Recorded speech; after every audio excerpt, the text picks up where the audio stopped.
अस्सलाम वालेकुम व्यूवर्स। आज हम बात करेंगे गले में बड़ी हुई गिल्टी के बारे में और उसके कुछ दवाओं के बारे में। गले में बड़ी गिल्टी बहुत बुरी लगती है। ये ज़्यादातर ख़वातीन में होती है। इसमें इसकी बड़ी वजह थायराइड ग्लैंड का बढ़ना या इसके हार्मोन की ज़्यादा मकदार में पैदा होना होता है। थायराइड ग्लैंड के अमल को कंट्रोल करने के लिए मुख्तलिफ दवाएं इस्तेमाल की जाती हैं, जिसमें से मैं आपको दो बताऊंगा।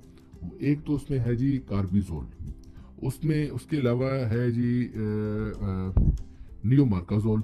ये दो दवाएं हैं। इसके कुछ नेगेटिव असरात भी हैं, जिसमें मतली के सिर दर्द हो सकता है, जोड़ों का दर्द हो सकता है और खून बहने की सलाहियत में कमी हो सकती है, जल्द पर खारिश हो सकती है।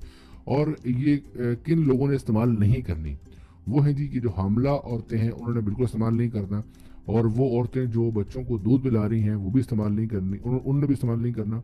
उसके अलावा वो औरतें जिनको सांस लेने में रुकावट होती है, या मर्द जो कि अस्थमा का शिकार हैं, वो भी इसका इस्तेमाल बिल्कुल नहीं करेंगे।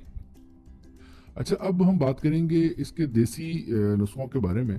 तो इसमें जो सबसे इम्पोर्टेंट चीज़ है कि ये बढ़ती क्यों, पहले तो हमने बात ये समझनी है कि ये बढ़ती क्यों है। ये बढ़ती है, इसकी सबसे इम्पोर्टेंट वजह ये होती है कि बेचैनी और घबराहट, इससे ये चीज़ जो है वो ये इसका असर जो है हमारी थायराइड ग्लैंड पे होता है। तो कोशिश करें कि अल्लाह का जिक्र करें। ये तो इससे ये आपका दिल मुतमईन रहेगा, तो आपको घबराहट नहीं, बेचैनी नहीं होगी, तो आपको ये बीमारी से आप ऑटोमेटिकली निकल जाएंगे। और इस बीमारी में चूंकि जिस्म को ज़्यादा मकदार में अच्छी ग़िज़ाओं की ज़रूरत होती है, तो इसमें दूध, गोश्त और सब्जियों का ज़्यादा इस्तेमाल करें। और ऐसी सब्जियां जिसमें विटामिन सी और बी होती हैं, या ऐसे जो फ्रूट्स हैं वो इस्तेमाल करें। विटामिन सी किस में होता है, मैं आपको वो कुछ बातें बता दूं अभी के। संतरे में, लीमू में, अंगूर में और आलू में जो सब्जी है उसमें विटामिन सी होता है। और बी जो होता है वो दूध, अंडे, डबल रोटी वगैरह में होता है। और इसमें आपने कोशिश करनी है कि मुरगन और मसालेदार ग़िज़ाएं बिल्कुल नहीं खानी, और ऐसी दवाओं का इस्तेमाल तर्क कर दें। अगर आपको कब्ज़ वगैरह की शिकायत है तो वैसी दवाइयाँ बिल्कुल नहीं लेनी। लाइलक वगैरह जो मैंने पहले बताई थी आपको, उनका इस्तेमाल बिल्कुल तर्क कर देना। आड़ू, नाशपाती, शलजम, चुकंदर, फूल गोभी, ये चीज़ें नहीं खानी।